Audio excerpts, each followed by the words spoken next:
Salut et bienvenue sur notre chaîne YouTube Chris Nature.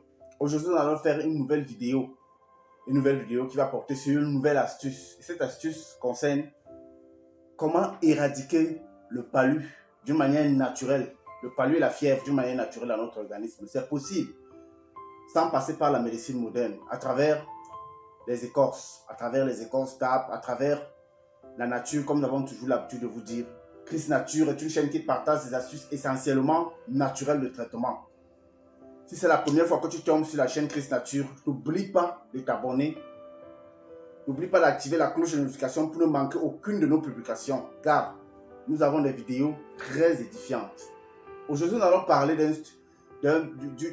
d'une astuce. Comment éradiquer le palu d'une manière naturelle. Mais avant d'entrer dans le vif du sujet, regardez ce qui va apparaître à l'écran et faites exactement ce qui vous sera demandé.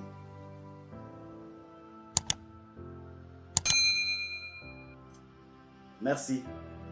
Aujourd'hui, nous parlons d'une astuce simple et très efficace contre le paludisme et la fièvre. Si vous avez besoin d'éradiquer le paludisme et la fièvre dans votre organisme, vous aurez tout simplement besoin d'une écorce. L'écorce d'un arbre qu'on appelle les singans. Le nom scientifique, c'est le guirbotia.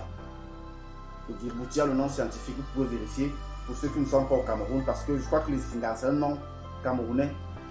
Les singans, c'est un nom camerounais. C'est le nom de l'une des langues camerounaises. Mais dans d'autres pays, cet arbre existe également et scientifiquement s'appelle le guirbotia. Là, pour ceux qui peuvent commander, ceux qui veulent acheter l'écorce, ça éradique le palu dans l'organisme d'une manière naturelle et définitive. Parce que vous savez que de nos jours, c'est compliqué de trouver des médicaments qui éradiquent le paludisme et la fièvre complètement. La majorité sont toujours des calmants, mais cette écorce éradique d'une manière naturelle.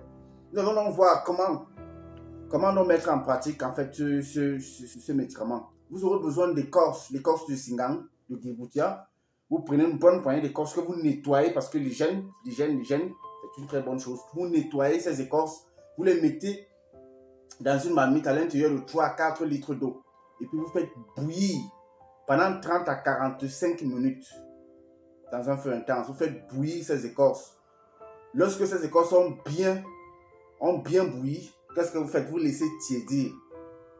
Lorsque vous laissez tiédir, maintenant vous pouvez prendre un verre le matin, un verre midi, un verre le soir. Et généralement, lorsque vous prenez cette écorce, 30-45 minutes après, parfois vous ressentez souvent comment est-ce que la sueur commence à sortir. En fait, comment est-ce que vous commencez à transpirer. Ça montre combien de fois cette écorce, cette potion est efficace contre le palu. Et toutes les fois où on l'a essayé, ça a marché parce que dans nos villages, lorsque nous y allions souvent, on voyait souvent comment nos papas, nos mamans, nos grands-parents faisaient. Et c'était très efficace contre le paludisme. Merci pour le temps que vous avez consacré à suivre nos vidéos. Comme nous vous le disons toujours, n'oubliez pas de vous abonner si c'est la première fois que vous tombez sur cette chaîne, d'activer la cloche de notification pour ne manquer aucune de nos vidéos. C'est le soutien que vous pouvez nous apporter. Et n'oubliez pas également de partager. Bonne journée à vous. Que Dieu vous bénisse.